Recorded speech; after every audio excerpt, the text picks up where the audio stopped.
네, 다음으로 넘어가서 이제 이거는 이제 앞서 안내드렸던 이런 체크리스트에 대한 디테일을 좀 넣어놨는데요. 여권 복사본 챙겨주시고요. 그리고 숙박 및 공항 픽업자 정보 챙겨주시면 되고요. 또 이거는 이제 기내 반입 금지되어 있는 품목들인데요. 액체, 뭐 젤류 이렇게 화기성 물질 이 기내 반입이 금지되어 있습니다. 심지어 이제 물도 안 되고요. 여자분 같은 경우에는 뭐 립글로스, 립밤 이런 것도 안 되고 치약류 이제 안 됩니다. 지금 제가 이제 확인한 바로는 그 손 세정제 있죠. 이 손 세정제 같은 경우는 들고 가는 거를 뭐 대용량이 아니라 그러면 일부 허용한다고 들었거든요. 그래서 그거는 이제 가능하다 보시면 좋을 것 같고요. 근데 꼭 기내로 이제 가져가야 하는 뭐 이런 것들이 있다 그러면은 용기 한 개당 100ml 이하로 투명 지퍼락에 넣어서 들고 갈 수 있기는 합니다. 네. 자, 그리고 이제 국제 전화 거는 방법이 이렇게 있는데요. 사실 요즘에는 이제 카카오톡 보이스톡이 있어서 이제 크게 뭐 이거를 사용하지 않는 것 같기는 해요. 근데 혹시라도 이제 해외에서 한국의 이런 뭐 카카오톡이 아니라 이제 유선 전화로 전화할 일이 있을 수 있잖아요. 뭐 0이라든지 031이라든지 이런 번호로요. 이럴 경우에는 캐나다 현지에서 이제 국제 전화 카드를 구입해서 보통 편의점에서 팔거든요. 이 국제 전화 카드를 이용해서 전화를 한국으로 하는 게 가장 저렴한 방법이라 보시면 될 것 같습니다. 그리고 이 아래는 이제 1688-0044라는 번호가 있는데요. 이거는 한국에서 이제 캐나다로 전화를 할 때 좀 유용한 번호입니다. 그래서 지금 어머니 오셨는데 어머님이 이제 나중에 이제 자녀분한테 전화를 할 때 보이스톡 이용할 수 있잖아요. 근데 간혹 캐나다 같은 경우 이제 뭐 데이터라든지 와이파이 상황이 좋지 않아서 이게 안 될 수도 있잖아요. 그때 1688-0044라는 번호를 좀 입력해 두고 사용하시면 좋을 것 같아요. 뭐냐면은 이거는 캐나다에서 한국은 안 돼요. 이제 한국에서 캐나다로 전화할 때 또 휴대폰끼리만 되는 거예요. 근데 요즘 국내 뭐 어머님 이제 요금제는 대부분이 이제 국내 전화라든지 문자가 무제한으로 많이 쓰시잖아요. 그래서 국내 통화료밖에 안 나옵니다. 그래서 이 번호를 통해서 전화를 하시면은 이제 국내 통화밖에 안 나오는 거예요. 그래서 저도 이제 가끔씩 캐나다 연락할 때 이 번호 사용하니까 이 번호 좀 저장해 놓고 좀 유용하게 쓸 수 있을 것 같습니다. 자, 또 신용카드 같은 경우는 앞서 안내했다시피 물품 대여라든지 렌트 예약할 때 필요하기 때문에 이제 가능하면 준비해 주시면 좋을 것 같고요. 네. 그리고 영문 운전면허증 앞서 설명드렸으니까 한번 쭉 읽어보시면 좋을 것 같습니다. 그리고 캐나다 현지에서 이제 운전면허증 발급받는 방법 이제 나와 있으니까 참고해 주시면 좋을 것 같고요. 자, 그리고 여기는 이제 자동차 보험인데요. 이제 캐나다 현지에서 자동차 그러니까 운전을 할 계획이 있으신 분 같은 경우에는 앞서 제가 운전면허증 교환하고 현지에서 또 주정부 운전면허증 발급 요청 이제 권장을 드렸는데요. 일단 보험 같은 경우 일단 이거는 사실 보험 개발원에서 이제 확인이 가능하거든요. 그래서 이제 그 여러 보험사를 한 곳만 쭉 쓰신 분도 있고 이제 옮겨가면서 쓰신 분도 있을 거예요. 이럴 경우에는 보면은 이제 각 보험사 콜센터에 전화를 해서 이제 요청을 해야 돼요. 예, 그리고 무사고 증명증을 요청할 수 있는데요.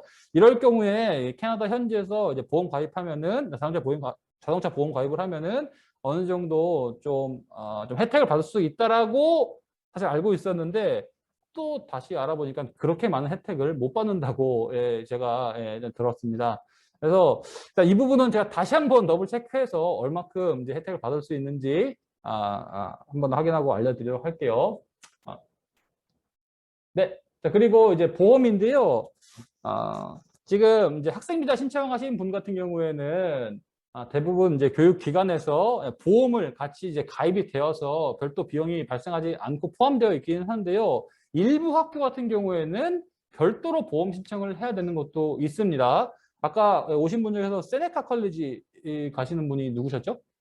세네카 컬리지. 세네카 컬리지 같은 경우에는 보험 비용이 별도로 그러니까 이제 포함되어 있지는 않아서 별도 가입을 해야 한다. 그래서 캐나다 현지에서 가입도 가능하긴 하거든요. 네, 그렇게 해주셔야 되고요. 근데 이제 보통 보험 같은 경우 이제 실효되는 게 현지 도착해서 학기 시작한 이후에 되기 때문에 보통 지금 가셔가지고 자가격리 뭐 이런 것들 계획 때문에 작업 시작보다는 뭐 2주 또는 4주 그 이상 전에 많이 가는 편이잖아요. 그래서 그 기간 동안은 이제 해외 뭐 여행자 보험이라든지 이렇게 한 달, 두 달 안팎으로 가입하시는 거를 예, 권장드립니다.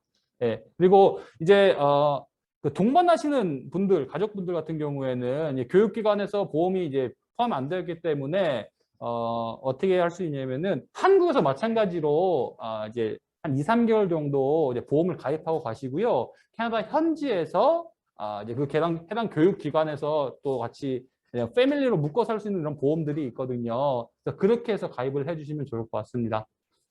근데 한국 보험이랑 캐나다 현지 보험을 뭐 비교한다 그러면은요, 아무래도 비용은 캐나다 현지가 조금 비싼 것 같기는 해요. 근데 보장 범위, 커버리지가 한국보다는 캐나다 현지에서 예, 가입한 보험이 조금 더 나은 것 같기는 합니다.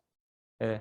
그래서 예, 저희가 권장하는 거는 이제 잠깐 한 2, 3개월 정도 이제 한국에서 보험 가입하고 예, 그 현지에서 현지 보험 가입하는 거를 예, 권장드리고 있습니다. 자, 그리고 이제 가족 단위로 가시는 분들 같은 경우 이제 해외 이주, 해외 이사 문의를 많이 주시는데요. 이사 문의 같은 경우에는 여기 보시면은 이제 에이스 트랜스, 예, 그리고 현대해운, 저희랑 이제 협업하는 곳인데요. 이쪽 연락처에 있는 예, 실장님, 팀장님한테 연락을 주시면은 저희가 조금 뭐 좀 프로모션을 예, 드릴 수 있기는 해요. 저희가 드리는 게 아니라 우리 대표를 통해서 연락드렸습니다 하면은 예, 뭐 비용적으로 조금 프로모션을 줄 수 있다고 하니까 예, 관심 있으신 또 필요로 하신 분 같은 경우에는 저 번호로 연락을 해서 한번 여쭤보시면 예, 좋을 것 같습니다. 자, 그리고 여기 오신 분 같은 경우 지금 제가 이 유심 칩이랑 가입 안내서를 다 넣었을 건데요. 좀 볼 수 있을까요? 네, 네, 지금 이제 온라인상으로 참여하신 분 같은 경우에는 제가 별도로 다시 한번 예, 안내 드리고 전달 드리도록 하겠습니다. 네. 네, 여기 보시면은 저희가 또 폰박스라는 회사와 협업을 하고 있습니다. 해서 현지에서 뭐 대표적인 통신사 라저스를 유심칩을 저희가 드리고 있는데요.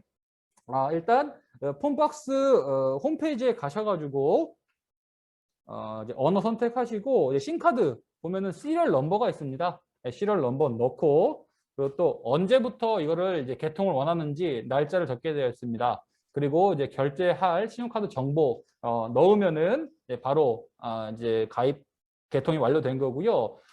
이제 현지 번호 같은 경우는 출국일 기준으로 한 5일 전쯤 번호를 받을 수 있습니다. 그래서 이 번호 같은 경우는 아까 이제 얼라이브캔 뭐 작성할 때라든지 이제 현지 번호가 필요할 때 있잖아요. 이때 반드시 있어야 되기 때문에 지금 이제 이 유심칩을 받으신 분 같은 경우는 미리미리 현지 번호를 현지 이제 그 휴대폰을 이제 개통해 주시고 5일 전에 출국 5일 전에 번호를 받으시기 바랍니다.